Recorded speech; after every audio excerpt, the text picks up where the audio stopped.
Hello dear students, আমি রাজ আর আজকের তোমাদের সাথে আবার নিয়ে এলাম প্রাচীন ভারতের কয়েকটি প্রশ্ন। চলো সেগুলো দেখে নিই।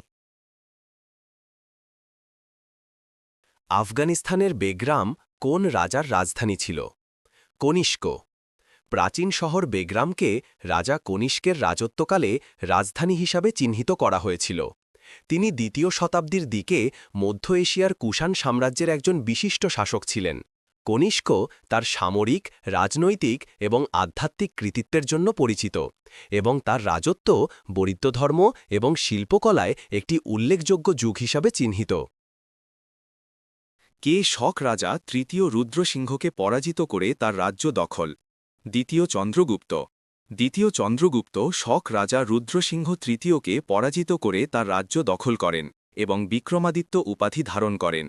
এর ফলে পশ্চিম ভারতে শক ক্ষত্রপ শাসনের অবসান ঘটে এবং গুজরাট, কাঠিয়াওয়াড় এবং পশ্চিম মালওয়া অঞ্চল গুপ্ত সাম্রাজ্যের অন্তর্ভুক্ত হয়। মৌর্য রাজবংশের শেষ শাসক যাকে পুষ্যমিত্র শুঙ্গ হত্যা করেছিলেন তার সেনাপতি কে ছিলেন? বৃহদ্রতা।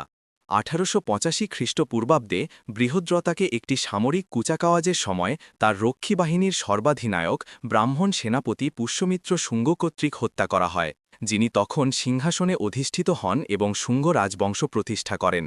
মৌর্য রাজবংশের শেষ শাসক বৃহদ্রতা সম্রাট অশোকের সময় থেকে উল্লেখযোগ্যভাবে সংকুচিত অঞ্চলগুলি দখল করেছিলেন, যদিও তিনি এখনও বৌদ্ধ ধর্মকে সমর্থন করেছিলেন। সারনাথ বুদ্ধের জীবনের নিম্নলিখিত কোন ঘটনার সাথে সম্পর্কিত? প্রথম ধর্ম উপদেশ। সারনাথের হরিণ উদ্যান হল সেই জায়গা যেখানে গৌতম বুদ্ধ প্রথম ধর্মশিক্ষা দিয়েছিলেন এবং কোন্দন্যের জ্ঞানার্জনের মাধ্যমে বৌদ্ধ সংঘের উদ্ভব হয়েছিল। এটি ছিল বুদ্ধের ধম্মাক্কাপ্পাত্তন সূত্রের স্থান, যা ছিল জ্ঞানার্জনের পর তার প্রথম শিক্ষা, যেখানে তিনি 4টি মহৎ সত্য এবং এর সাথে সম্পর্কিত শিক্ষাগুলি শিক্ষা দিয়েছিলেন। অশোকের আদেশে কোন সেলুসিড রাজার নাম উল্লেখ আছে? অ্যান্টিওকাস দ্বিতীয় থিয়স। সিরিয়ার শাসক দ্বিতীয় অ্যান্টিওকাস থিয়স হেলেনিস্টিক সমসাময়িকদের মধ্যে অশোকের আদেশে উল্লেখিত হয়েছে। টলেমি দ্বিতীয়, মিশর, ম্যাগাস, সাইরিন, অ্যান্টিগোনাস গনাটাস, ম্যাসেডোনিয়া এবং আলেকজান্ডার এপিরাস। বিন্দুসারের দরবারে সিরিয়ার রাষ্ট্রদূত কে ছিলেন? ডিমাচোস। সিরিয়ার শাসক অ্যান্টিওকাস প্রথম বিন্দুসারের দরবারে ডিমাচোসকে রাষ্ট্রদূত হিসাবে পাঠান। সিন্ধু উপত্যকার কোন স্থানে বার্লি, আখ, ধান এবং মটরশুটির মধ্যে কোনটির চাষের প্রমাণ পাওয়া যায় না? শুধুমাত্র আখ।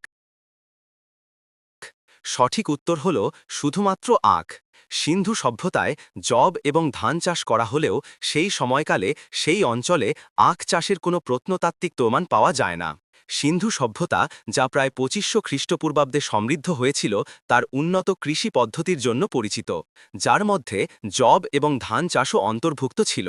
তবে পরবর্তীতে ভারতে ছড়িয়ে পড়ার আগে আখ প্রাথমিকভাবে দক্ষিণ পূর্ব এশিয়া এবং প্রশান্ত মহাসাগরীয় দ্বীপপুঞ্জের মতো অন্যান্য অঞ্চলে চাষ করা হতো। নিম্নলিখিতদের মধ্যে কে ক্ষত্রিয় শাক্য বংশের ছিলেন? গৌতম বুদ্ধ। গৌতম বুদ্ধ ক্ষত্রিয় শাক্য বংশের ছিলেন। তারা মগধের নিকটবর্তী অঞ্চলে বাস করতেন।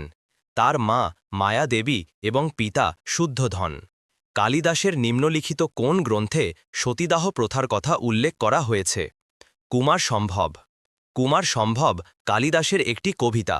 এটি কালিদাসের অন্যতম সেরা রচনা হিসাবে বিবেচিত। এতে সতীদাহ প্রথার কথা উল্লেখ করা হয়েছে। কোন ধাতুটি সম্ভবত ভারতে প্রথম ব্যবহৃত হয়েছিল? তামা। ধাতু ব্যবহারের প্রাচীনতম ঐতিহাসিক প্রমাণ হল তাম্রপ্রস্তর যুগ বা পাথর তামা যুগ, যা 1800 থেকে 800 খ্রিস্টপূর্বাব্দ পর্যন্ত সময়কাল জুড়ে ছিল। এই সময়কালে তামার ভারতে ব্যবহৃত প্রথম ধাতু, পাশাপাশি পাথরের ব্যবহার লক্ষ্য করা যায়। কোন মহাজন পদে ভগবান বুদ্ধ পরিনির্বাণ লাভ করেছিলেন? মল্লা। বুদ্ধ বারাণসী থেকে প্রায় 180 কিলোমিটার দূরে এবং মল্ল রাজ্যে অবস্থিত কুশীনগর গ্রামে নির্বাণ লাভ করেন। কলিঙ্গ যুদ্ধ কোন সালে সংগঠিত হয়েছিল? 261 খ্রিস্টপূর্বাব্দ। কলিঙ্গ যুদ্ধ সংগঠিত হয়েছিল খ্রিস্টপূর্ব 261 সালে। যুদ্ধটি মৌর্য সম্রাট অশোক এবং কলিঙ্গ রাজ্যের শাসকের মধ্যে সংগঠিত হয়েছিল। অশোকের রাজত্বের অষ্টম বছরে এই যুদ্ধ শেষ হয়েছিল। কলিঙ্গ যুদ্ধ ছিল বিশ্ব ইতিহাসের সবচেয়ে বিখ্যাত এবং রক্তক্ষয় যুদ্ধগুলির মধ্যে একটি।